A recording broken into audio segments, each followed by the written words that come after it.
Now let us discuss the remaining concepts under project metrics. Software measurement.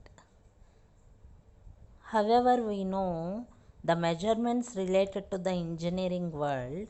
Similarly, we will be categorizing the software metrics into two types. Those are direct measures and indirect measures.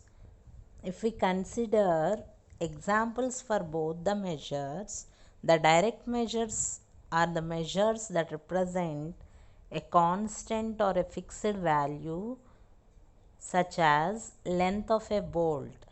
The length of the bolt is represented using a particular value, that is represented as direct measure, whereas the indirect measure indicates the quality of the bolts produced.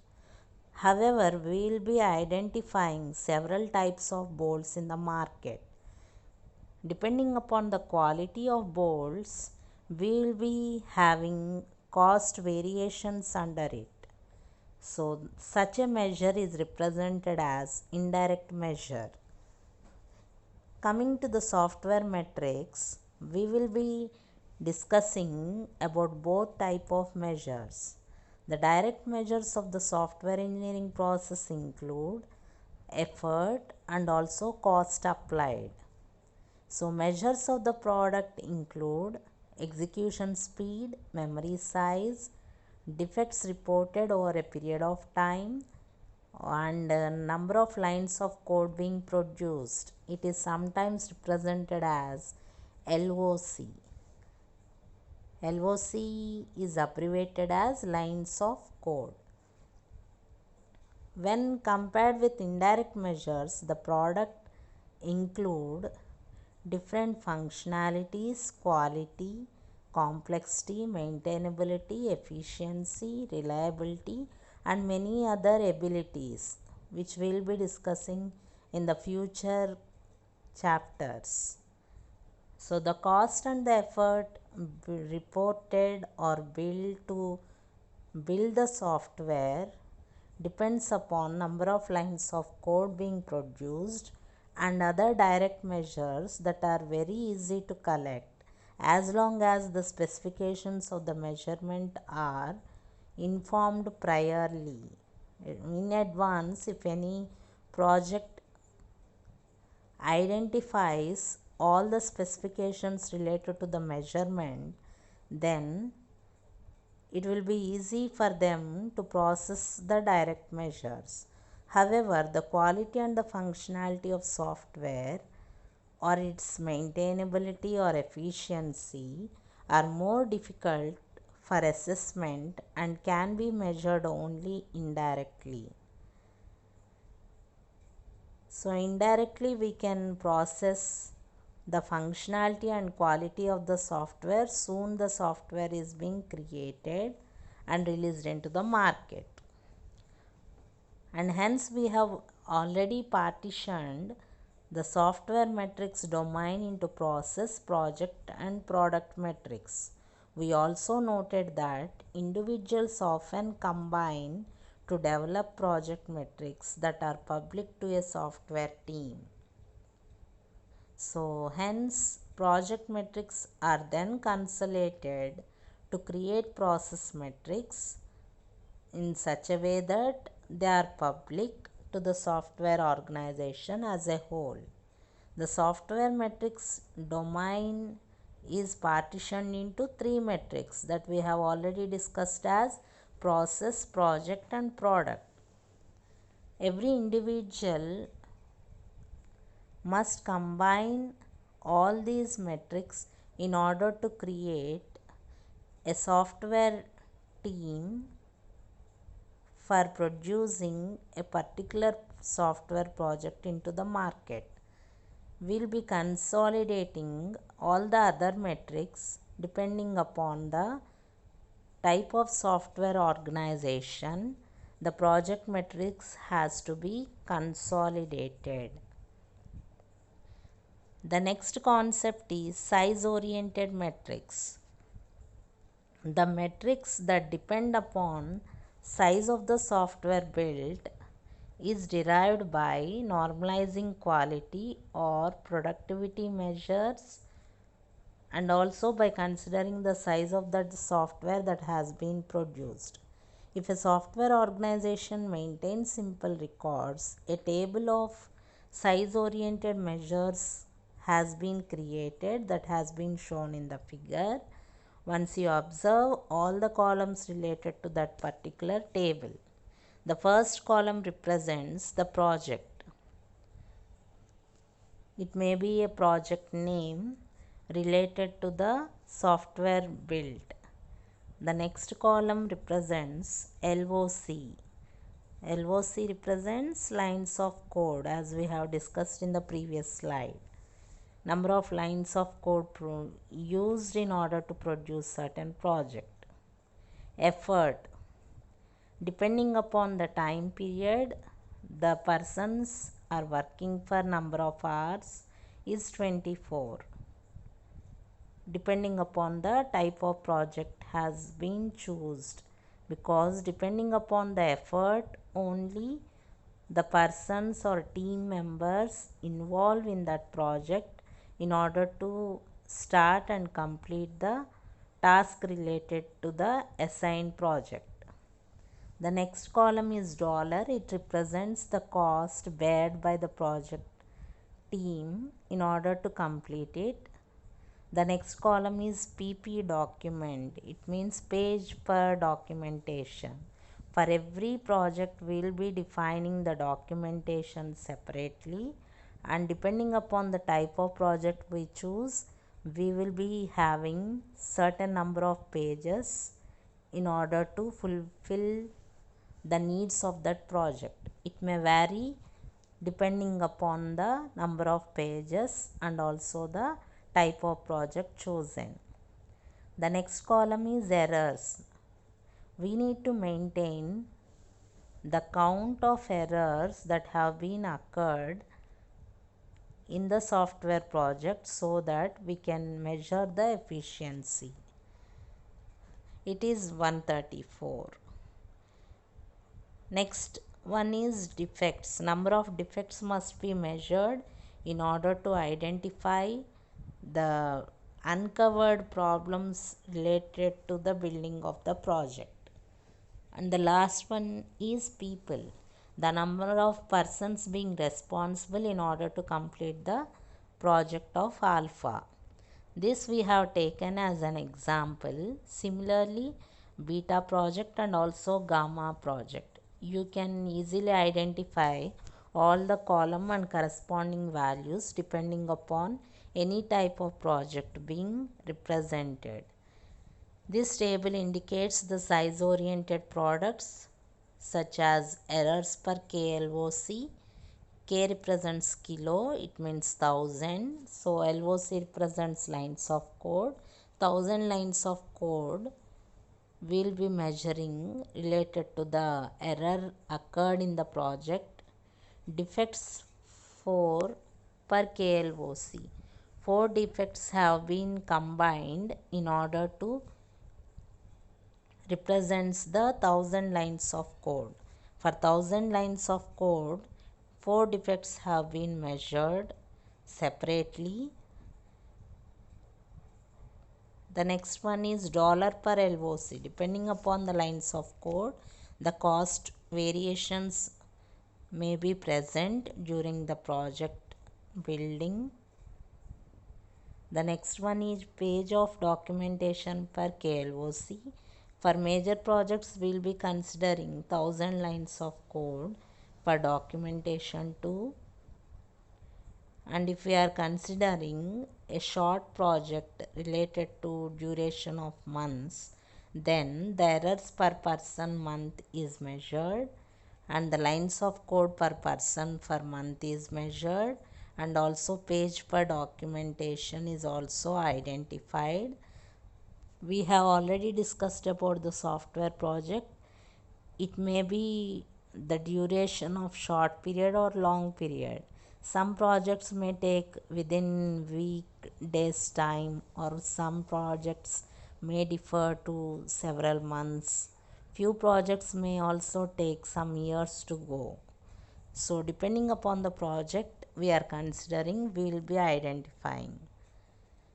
Hence, we can say that size-oriented metrics are not universally accepted as best way to measure the process of software development, because depending upon the size, we cannot assess that it is the best way in order to accept the process of software development.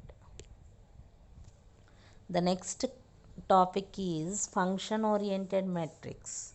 The metrics that are used to measure the functionality delivered by the application as a normalization value is termed as function oriented metrics. Since functionality cannot be directly measured, it must be derived indirectly using other direct measures.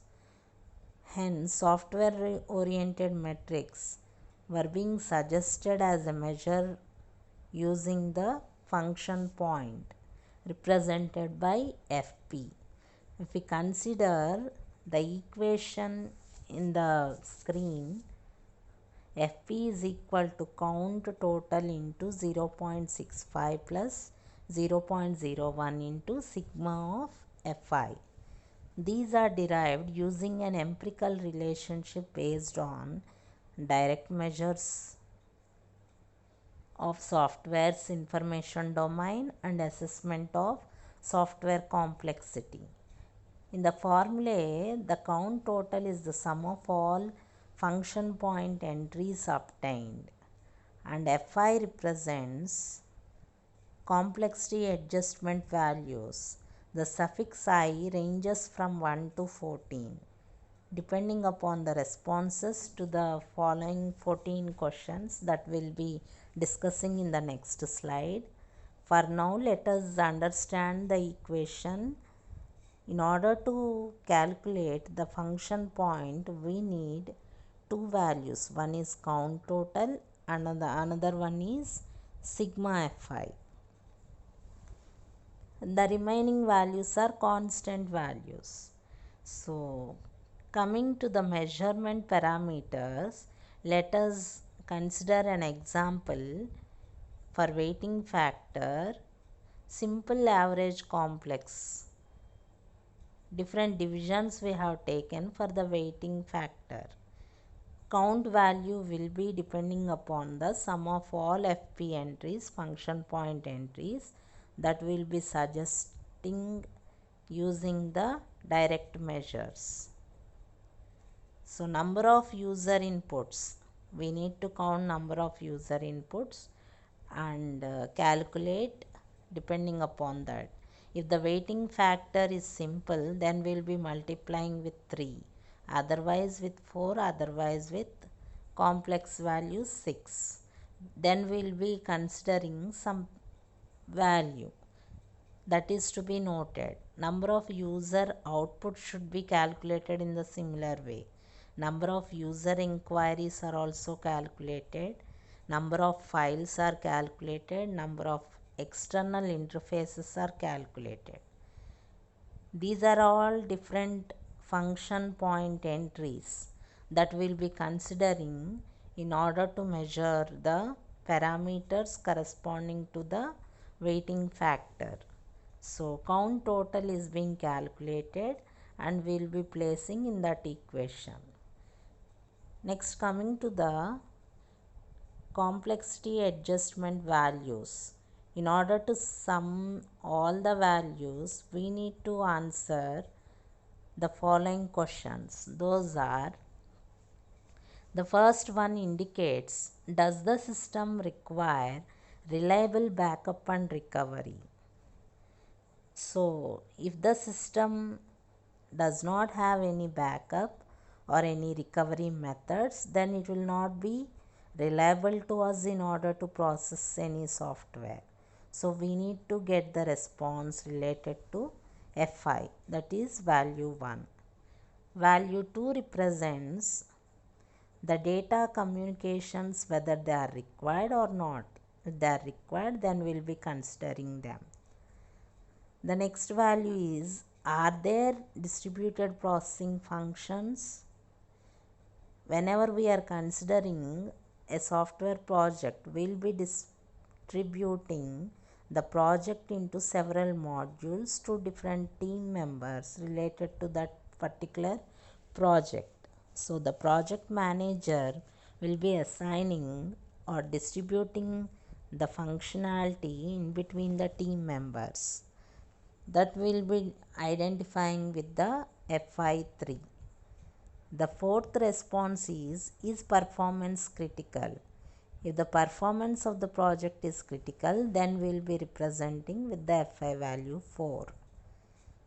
The next I value 5 represents, will the system run in an existing heavily utilized operational environment, or whether the system will be capable of running in the new software hardware domain, that we need to identify.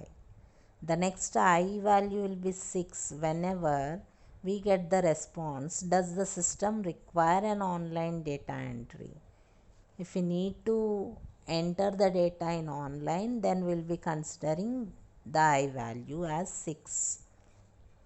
If the I value is 7, then the online data entry, whether it requires the input transaction to be built over multiple screens or multiple operations, that we need to take care of.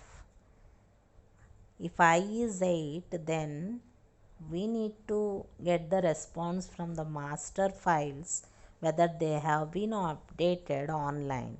If the customer comes to the organization and specifies certain changes to the software, then if the changes are being updated in that software, then automatically the files related to that project documentation also need to be updated. So that is represented as master files updated online. I value is 9 whenever inputs, outputs, files or inquiries are complex. I is 10 if the internal processing is complex. If the project, in between the project, if any activities are processing internally by facing several difficulties or complexities under the project, with any deficiency of the data or lack of team members, so on, then we'll be considering I as 10. I will be 11 when the code designed, whether it is to be reused or not, that we need to take care of. I is 12 whenever the conversions and installations are included in the design of that software project. I is 13 if the system designed for multiple installations in different organizations is existing with several coincidences between the software projects.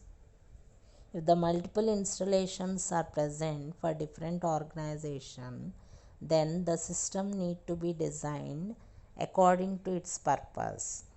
Then the I value is 13. I value is 14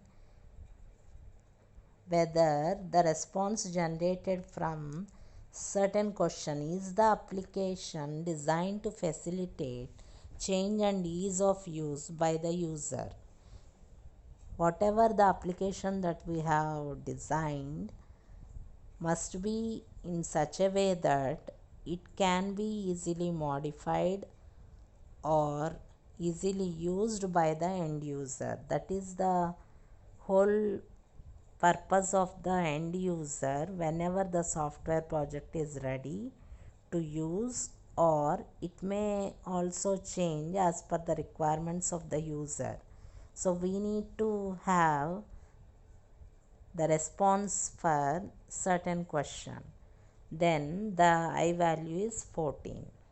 Each of these questions is answered using a scale that ranges from 0 to 5, where 0 represents not important or not applicable, and 5 represents it's absolutely essential in order to get the response for that project.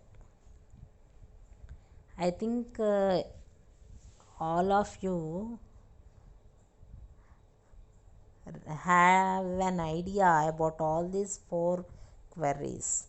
These four questions that we have been discussed for now depends upon the I value that we ranges from I equal to 1 to 14 in order to compute the complexity adjustment values. Depending upon the response for those questions, the Fi values is being computed in this equation of Fp equal to count total into 0.65 plus 0.01 into sigma of Fi. This is the function oriented matrix.